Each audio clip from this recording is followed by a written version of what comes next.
Sir sir পুলিশে phone দিয়েন না স্যার, আমি সত্যি বলতেছি আমার ব্যাংকে টাকা আছে। তোর মতো ফকিরের কাছে থাকবে ব্যাংক অ্যাকাউন্ট? তোর ড্রেসের দিকে একবার তাকায় দেখছস ময়লা সিরা জামা পরে প্রথমে দেখে আমার সন্দেহ হয়েছিল যে তুই মিথ্যা কথা বলতেছস। তোর মতো রাস্তার ছেলের কাছে কি করে থাকবে এই কোটি টাকার ব্যাংকের অ্যাকাউন্ট?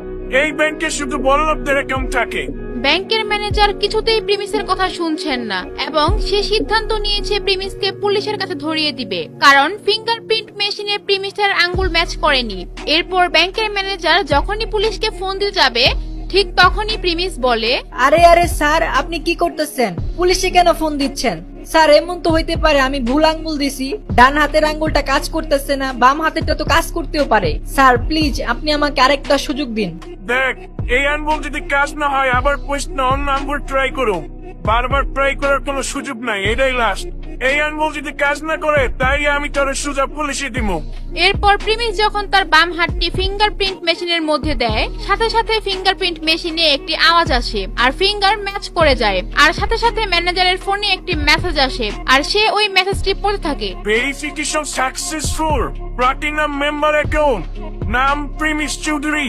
প্রিমিসের অ্যাকাউন্ট দেখে কাস্টমার ম্যানেজার একেবারে শক খেয়ে যায় আর ফিঙ্গারপ্রিন্ট অ্যাপ্রুভ হওয়ায় প্রিমিসের মুখে হাসি চলে আসে এবং ম্যানেজারের দিকে রাগের নজরে তাকায় আর মনে করতে থাকে একটু আগে তাকে কত কথা শোনালো, তাকে কত অপমান করলো। তারপর ম্যানেজার প্রিমিসকে বলে, প্রিমিস চৌধুরী স্যার, আমার ভুল হয়েছে, আমাকে মাফ করবেন, আমি বুঝতে পারি নাই। স্যার আমি এই ব্রাঞ্চে নতুন আসছি, আমি আপনাকে চিনতে পারি নাই, স্যার আমাকে মাফ করবেন। আচ্ছা ঠিক আছে ঠিক আছে, তো আপনি এখন বলেন আমার অ্যাকাউন্টে কত টাকা আছে? এরপর কাস্টমার ম্যানেজার কম্পিউটারের মধ্যে দেখতে থাকে তার এই অ্যাকাউন্টে কি কি আছে। স্যার আপনার অ্যাকাউন্টে তো 500 কোটি টাকা আছে। শুধু তাই না স্যার, এই অ্যাকাউন্টের মধ্যে একটা ফেরারি কার আছে, 2 কেজি ওজনের 100টা গোলবারও আছে। এগুলো শুনে প্রিমিস ভাবতে থাকে সে এই টাকা দিয়ে কি কি করবে, আর ব্যাংকের কাস্টমার ম্যানেজার তো একেবারে অবাক হয়ে যায়। মাত্র 20 থেকে 22 বছরের একটা ছেলের কাছে এত টাকা, এত সম্পত্তি। প্রিমিসের কাছে যেই টাকা ছিল সেই টাকার 10%ও এই ব্যাংকের কারো কাছে ছিল না।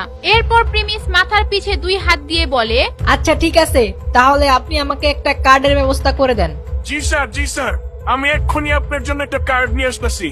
স্যার আপনি শুধু আমাকে 10 মিনিট সময় দেন, শুধুমাত্র 10 মিনিট। কিছুক্ষণ পর কাস্টমার ম্যানেজার একটা প্রিমিয়াম ভিসা কার্ড নিয়ে আসে আর সে ওই কার্ডটি প্রিমিসের কাছে দিয়ে বলে, স্যার এই কার্ডটি আমাদের ব্যাংকের সবচেয়ে